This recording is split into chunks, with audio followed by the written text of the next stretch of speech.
ये कभी नहीं कह रहा हूं कि पादप कोशिका में कोशिका झिल्ली नहीं होती, मैं ऐसा बिल्कुल नहीं कह रहा हूं। आपको क्या कह रहा हूं समझिए, मैं आपको ये कह रहा हूं कि पादप कोशिका में क्या है, कोशिका भित्ति है, जंतु कोशिका में नहीं है। तो जंतु कोशिका में सबसे बाहर का आवरण कौन हो गया, कोशिका झिल्ली हो गई। पादप कोशिका में सबसे भारी आवरण क्या हो गया, कोशिका भित्ति हो गई।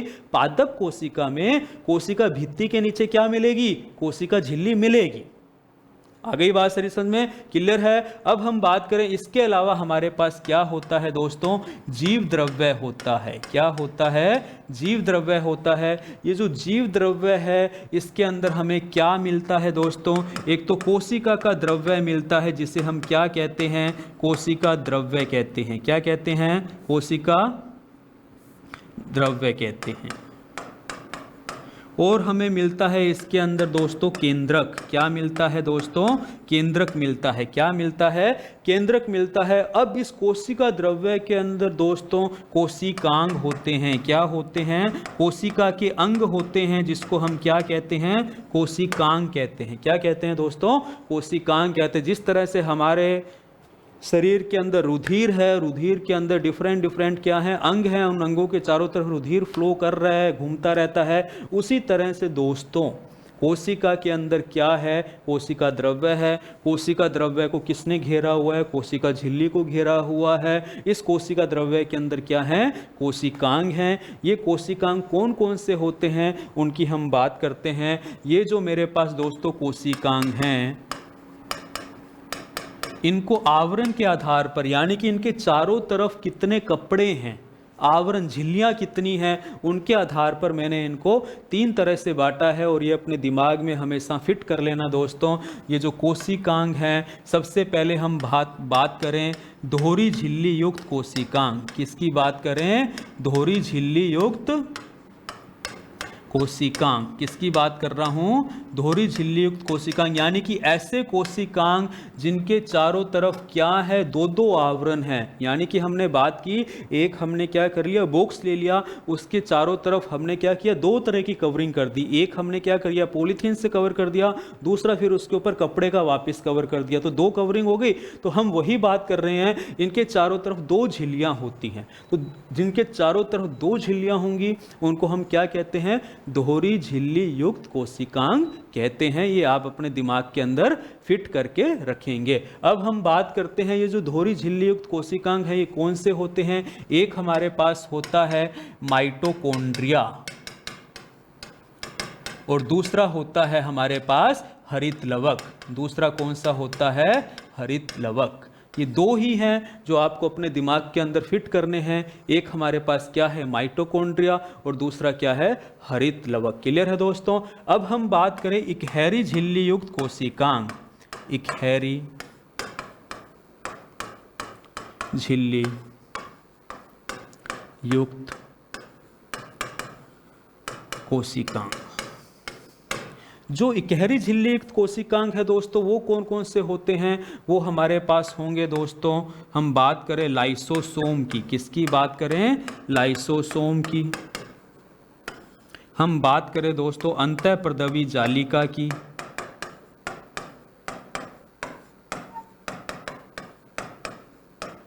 अंतःप्रदवी जालिका की। हम बात करें दोस्तों गोल्गी बॉडी की। ये हमारे पास क्या है, इकहरी झिल्ली युक्त कोशिकांग है। क्या है, इकहरी झिल्ली युक्त कोशिकांग है। ये 2 हमने देखे दोस्तों, दोहरी झिल्ली युक्त कोशिकांग। ये 3 हमने देखे इकहरी झिल्ली युक्त कोशिकांग, यानी कि इनके चारों तरफ एक ही आवरण होता है। ये क्वेश्चन बार बार पूछे जाते हैं, निम्न में से दोहरी झिल्ली युक्त कोशिकांग है। तो ये 3 ऑप्शन देखे, चौथा ऑप्शन इनमें से एक मिलेगा, हरित लवक या माइटोकॉन्ड्रिया। तो अब आसानी से आप बता सकते हैं कि साहब दोहरी झिल्ली युक्त कोशिकांग कौन सा होता है।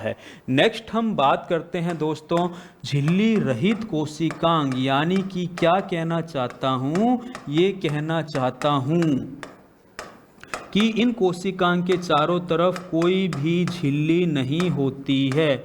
इन कोशिकांग के चारों तरफ कोई भी झिल्ली नहीं होती है। याद रखना, ये क्वेश्चन पूछा जाता है। एक है दोस्तों राइबोसोम। एक क्या है, राइबोसोम, और दूसरा नाम क्या आता है इसके अंदर, तारक काय का। किसका नाम आता है, तारक काय, जिसे आप सेंट्रियोल के नाम से जानते हैं। ये दो ऑर्गन ऐसे हैं जिनके चारों तरफ किसी भी प्रकार का कोई भी आवरण नहीं होता है। इस स्लाइड से डेफिनेटली क्वेश्चन आएगा दोस्तों। मान के चलो आप दोहरी झिल्ली युक्त कोशिकांग, माइटोकॉन्ड्रिया, हरित लघु, आपसे यूं पूछ ले दोहरी झिल्ली युक्त कोशिकांगों की संख्या कितनी होती है, तो आंसर क्या है, 2 है। क्लियर है, ओके। तो इकहरी झिल्ली युक्त लाइसोसोम, अंतःप्रदवी जालिका, गोल्जी काय, झिल्ली युक्त कोशिकांग राइबोसोम होता है, तारक काय होता है। ये सब हमें याद रखने हैं। तो ये हमने क्या पढ़े हैं दोस्तों, कोशिका द्रव्य के अंदर कोशिकांग पढ़े हैं। अब हम थोड़ी सी बात करते हैं केंद्रक की। किसकी बात करते हैं दोस्तों, केंद्रक की। केंद्रक को क्या कहा जाता है, कोशिका नियंत्रण कक्ष कहा जाता है। क्या कहा जाता है, कोशिका नियंत्रण कक्ष कहा जाता है। कोशिका का कंट्रोलिंग यूनिट है, या हम बात करें कोशिका प्रबंधक है, कोशिका का मैनेजर है। ये कोशिका का अंग नहीं कहते हैं, इसको याद रखना। इसके पास भी क्या है, दोहरी झिल्ली है। क्या है ये, दोहरी झिल्ली है, लेकिन ये कोशिकांग नहीं है। मैं फिर आपको बता रहा हूं, ये दोहरी झिल्ली युक्त होता है, लेकिन ये कोशिकांग, अगर आपसे पूछें क्या ये कोशिकांग है, तो आप कह देना साहब ये कोशिकांग नहीं होता है। ये कोशिकांग नहीं होता है। ये कोशिका का क्या है, नियंत्रण कक्ष होता है, कोशिका का मैनेजर होता है। या हम बात करें, इसके पास कोशिका का आनुवंशिक पदार्थ होता है। क्या है ये, कोशिका का आनुवंशिक पदार्थ। ये क्या रखता है, कोशिका का आनुवंशिक पदार्थ रखता है। याद रखेंगे। क्लियर है, ओके। अब हम बात करते हैं नेक्स्ट कि ये जो कोशिकांग है, कोशिका की जो मैंने आपको संरचना बताई, कोशिका के अंदर ये सारी चीज़ें हैं, इसको एक सिंपल डायग्राम से हम समझने की कोशिश करते हैं। वो डायग्राम क्या है दोस्तों, वो डायग्राम हमारे पास ये है। एक सिंपल कोशिका की अगर मैं बात, ये जो मेरे पास, मैं किसकी बात कर रहा हूँ, डायग्राम की बात करता हूँ।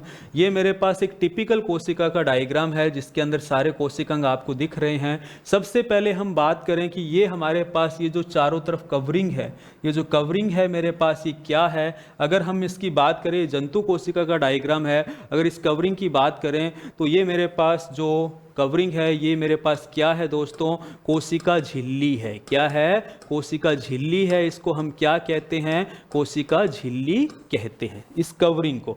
और बीच में मेरे पास दोस्तों ये क्या है, केंद्रक है। ये जो आपको कलर दिखाई दे रहा है न्यूक्लियस, ये क्या है दोस्तों, केंद्रक है। इस केंद्रक के अंदर क्या है, ये केंद्रिका, जिसको हम क्या कहते हैं, न्यूक्लियस कहते हैं दोस्तों। ये एक एक करके सभी कोशिकांग हम पढ़ेंगे, वहाँ पे हम केंद्रक को विस्तार से पढ़ेंगे क्या होता है। इस केंद्रक के अंदर यहाँ पर ये जो फ्लूइड भरा होता है, इसको हम क्या कहते हैं, केंद्रक द्रव्य कहते हैं। क्या कहते हैं दोस्तों, केंद्रक द्रव्य कहते हैं। क्या कहते हैं, केंद्रक द्रव्य कहते हैं। याद रखें आप दोस्तों। अब हम बात करें दोस्तों, इस केंद्रक के सतह पर आप देख रहे हैं ये नलिका रूप संरचना है। इसको हम क्या कहते हैं, अंतःप्रदवी जालिका कहते हैं। ये क्या है मेरे पास, अंतःप्रदवी जालिका।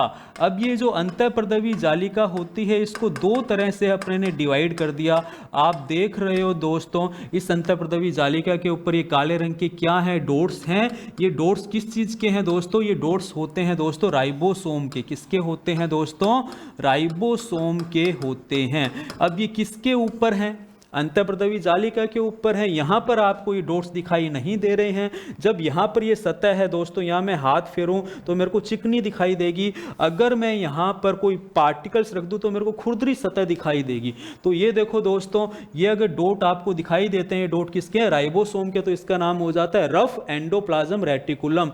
रफ का मतलब क्या है, सतह पर पार्टिकल है, तो खुरदरी अंतःप्रदवी जालिका है ये। अगर यहाँ पर हमें पार्टिकल नहीं दिखते तो ये क्या है मेरे पास, स्मूथ एंडोप्लाज्म रेटिकुलम, यानी कि क्या बात कर रहे हैं, चिकनी अंतःप्रदवी जालिका होती है। इस चीज को आप समझने की कोशिश करें। ये मेरे पास क्या है दोस्तों, तारक काय है। क्या है, तारक काय है। और तारक काय के लिए मैंने तुम्हें इंपॉर्टेंट बात बताई थी। वो इंपॉर्टेंट बात क्या थी दोस्तों, कि तारक काय कैसा होता है, झिल्ली रहित कोशिकांग है। अपने दिमाग में रखना, पूछा जाता है। क्लियर है। इसके अलावा ये मेरे पास क्या है, गोल्गी बॉडी है। ये मेरे पास क्या है दोस्तों, गोल्गी बॉडी है। इसका क्या काम होता है, एक एक करके हम सभी पढ़ेंगे नेक्स्ट सेशन की क्लासों के अंदर। ये मेरे पास क्या है, लाइसोसोम है। लाइसोसोम के लिए दोस्तों आपने पढ़ा होगा, ये कोशिका की आत्मघाती थैली होता है। गोल्गी बॉडी को कोशिका का यातायात पुलिस कहते हैं, आपने पढ़ा हुआ है। माइटोकॉन्ड्रिया आपको दिखाई दे रहा है, ये क्या है, माइटोकॉन्ड्रिया है। माइटोकॉन्ड्रिया को हम क्या कहते हैं, कोशिका का, इस माइटोकॉन्ड्रिया को हम क्या कहते हैं, कोशिका का ऊर्जा ग्रह कहा जाता है। अपने दिमाग में ये चीज़ आप फिट रखें, बार बार पूछा जाता है। एक एक करके हमें इन सब के बारे में पढ़ना है। ये जो हमारे पास आपको येलो कलर सा, लाइट येलो कलर सा भाग दिख रहा है, इस सारे के अंदर क्या होता है, कोशिका द्रव्य होता है। क्या होता है दोस्तों, कोशिका द्रव्य होता है। और इस कोशिका द्रव्य के अंदर क्या बिखरे हुए हैं, राइबोसोम बिखरे हुए हैं। क्या बिखरे हुए हैं, राइबोसोम बिखरे हुए हैं। दोस्तों आपको अपने दिमाग में याद रखना है, कोशिका के अंदर जितना भी प्रोटीन बनता है वो कौन बनाता है, राइबोसोम बनाता है। कौन बनाता है, राइबोसोम बनाता है। राइबोसोम को क्या कहा जाता है, कोशिका का प्रोटीन निर्माण का कारखाना। तो एक एक करके सबके अलग अलग नाम है। तो एक ये कोशिका की संरचना है जो हमने देखी, एक एक करके हम सभी अंगों के बारे में पढ़ेंगे। तो वापस एक बार थोड़ा सा रिपीट कर देता हूं मैं। ये जो कोशिका है, सबसे बाहर जो आवरण है उसको हम क्या कहते हैं, कोशिका झिल्ली कहते हैं। अगर ये पादप कोशिका होती तो इसके चारों तरफ एक आवरण और मिल जाता। एक आवरण क्या हो जाता, और मिल जाता। कोशिका के बीच में क्या है, केंद्रक है। केंद्रक के अंदर केंद्रक द्रव्य भरा हुआ है। और ये जो पार्ट्स है केंद्रिका है, क्या होता है अभी केंद्रक की संरचना में हम समझेंगे। केंद्रक के सतह पर जो संरचना नलिका आकार दिख रही है उसको अंतःप्रदवी जालिका कहते हैं। अंतःप्रदवी जालिका के ऊपर अगर राइबोसोम के कण मिल जाएं तो उसको खुरदरी कह देंगे, अगर कण नहीं मिलेंगे तो उसको क्या कह देंगे, चिकनी कह देंगे। क्लियर है। ये हमारे पास क्या है, तारक काय है। इनके चारों तरफ कोई भी झिल्ली नहीं होती है। ये जो हल्का येलो कलर का दिख रहा है पार्ट्स आपको, ये हमारे पास क्या है, कोशिका द्रव्य है। क्या है, कोशिका द्रव्य। इस कोशिका द्रव्य में ये व्हाइट कलर के डॉट्स दिखाई दे रहे हैं आपको। ये जो व्हाइट कलर के डॉट्स है ये क्या है, राइबोसोम है। इसके अलावा माइटोकॉन्ड्रिया भी होता है जिसे कोशिका का ऊर्जा ग्रह कहा जाता है। लाइसोसोम है, इसे कोशिका का आत्मघाती थैली कहा जाता है। ये हमारे पास गोल्गी काय है, इसे कोशिका का यातायात पुलिस कहा जाता है। केंद्र को कोशिका का नियंत्रण कक्ष कहते हैं। एक एक करके हम इन सबके कार्य के बारे में पढ़ेंगे दोस्तों। क्लियर है। नेक्स्ट हम बात करते हैं दोस्तों कोशिकांग। सबसे पहले दोस्तों हम जो कोशिकांग लेने वाले हैं वो है माइटोकॉन्ड्रिया। सबसे पहले हम जो कोशिकांग लेने वाले हैं वो हम लेंगे दोस्तों माइटोकॉन्ड्रिया। कौन सा लेंगे, माइटोकॉन्ड्रिया। दोस्तों ये जो माइटोकॉन्ड्रिया हम ले रहे हैं कोशिकांग, सबसे पहले हम बात करें, ये दोहरी झिल्ली युक्त कोशिकांग है। कैसा है, दोहरी झिल्ली युक्त कोशिकांग है। क्लियर है। फिर हम बात करें जंतु कोशिका का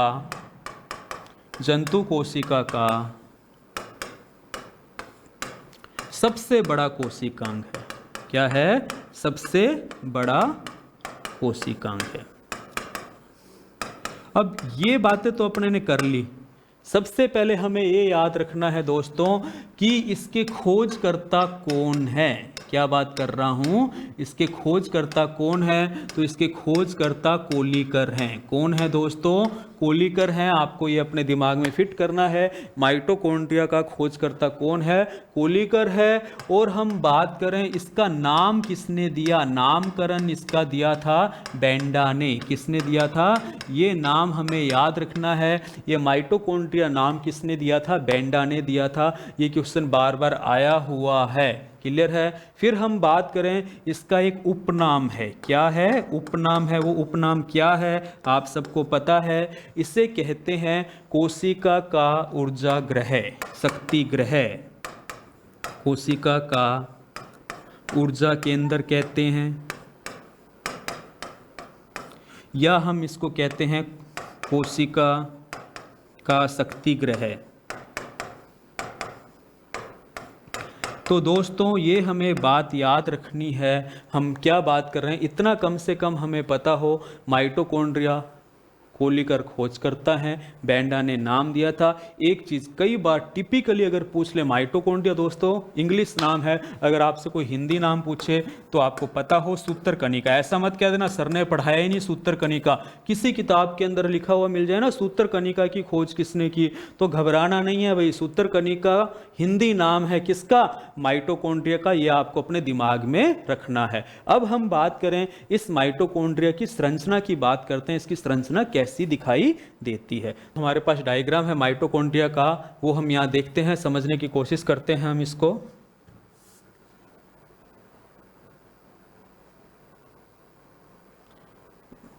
देखिए दोस्तों ये हमारे पास किसका डायग्राम है? माइटोकॉन्ड्रिया का डायग्राम है। ये जो माइटोकॉन्ड्रिया होता है, मैंने तुम्हें बताया दोहरी झिल्ली युक्त कोशिकांग होता है। तो ये जो मेरे पास माइटोकॉन्ड्रिया है, ये देखिए ये माइटोकॉन्ड्रिया की मेरे पास क्या है? बाहरी झिल्ली है। ये मेरे पास माइटोकॉन्ड्रिया की क्या है दोस्तों? बाहरी झिल्ली है। क्या है? बाहरी झिल्ली है।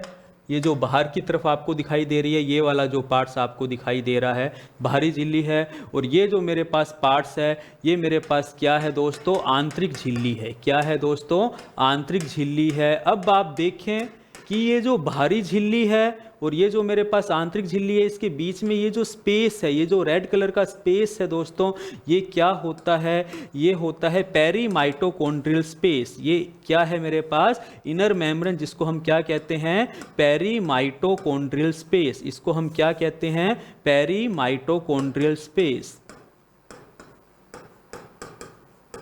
पेरीमाइटोकॉन्ड्रियल अवकाश। ये आप याद नहीं रखेंगे तो भी चलेगा, कोई दिक्कत नहीं है।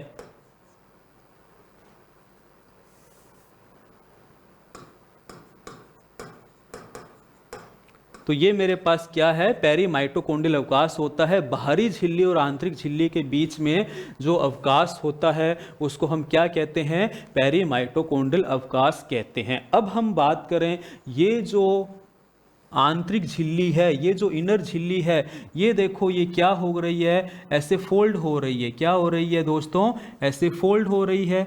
ये जो फोल्ड हो रही है, तो ये देखो ये उंगलियों की स्ट्रक्चर है। अगर इसको हम ऐसे बात करें तो ये उंगलियों जैसी स्ट्रक्चर हमें दिखाई देती है।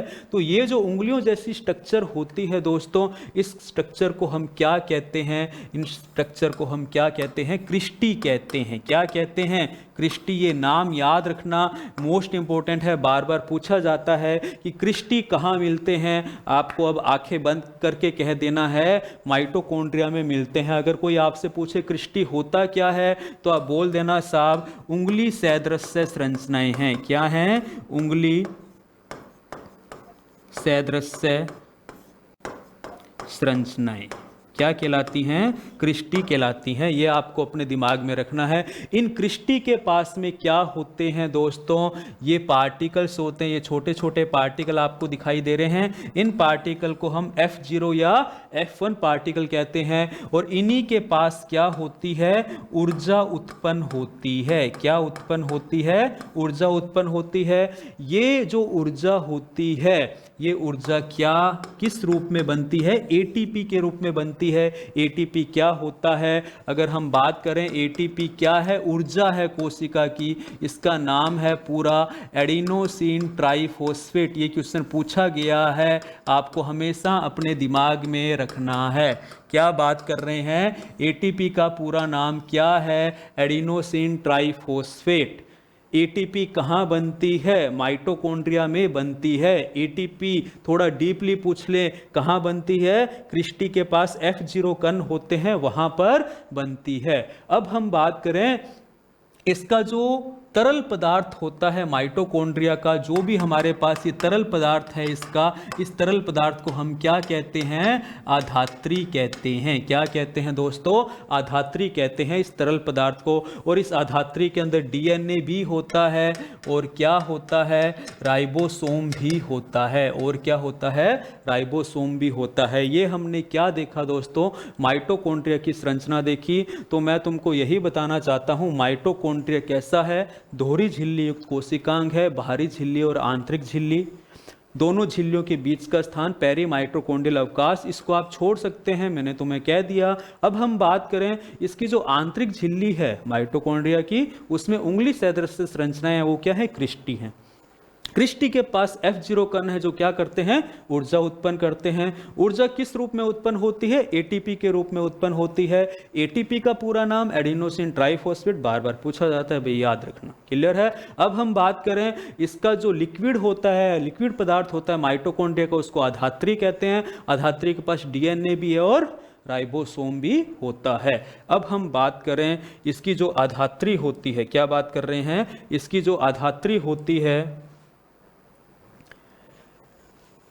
माइटोकॉन्ड्रिया की, जो आधात्री है, इसके पास मैंने तुम्हें बताया डीएनए भी है, प्रोटीन भी होगा और क्या होगा दोस्तों? राइबोसोम भी होगा। क्या होगा? राइबोसोम भी होगा। जिसके पास ये तीन चीजें होंगी उसको हम कह देंगे ये क्या है? अर्ध स्वायत्त शासी संरचना है। अब क्या होता है अर्ध स्वायत्त शासी संरचना? मोस्ट इंपॉर्टेंट है दोस्तों, पूछा जाता है। Semi conservative units. क्या है? Semi conservative unit. अर्ध स्वायत्त शासी संरचना का मतलब क्या है? कि ये कोशिकांग मरने से पहले दो नए कोशिकांग बनाकर जाएगा, यानी कि अपनी संतान को जन्म देके जाएगा। और ये वही कर सकता है जिसके पास क्या होंगे? डीएनए होगा, प्रोटीन होगा, राइबोसोम होगा। यानी कि ये मरने से पहले विभाजित होगा और नए माइटोकॉन्ड्रिया बनाकर जाएगा। तो दोस्तों ये हमने कोशिका विज्ञान के बारे में इतना पढ़ा है। पहला कोशिकांग दोहरी झिल्ली युक्त कोशिकांग, हमने माइटोकॉन्ड्रिया पढ़ाया। ऊर्जा इसमें उत्पन्न होती है, इसीलिए हम इसको क्या कहते हैं? कोशिका का शक्ति ग्रह कहते हैं। बाकी कोशिकांग हम नेक्स्ट सेशन में पढ़ते हैं दोस्तों। थैंक यू दोस्तों।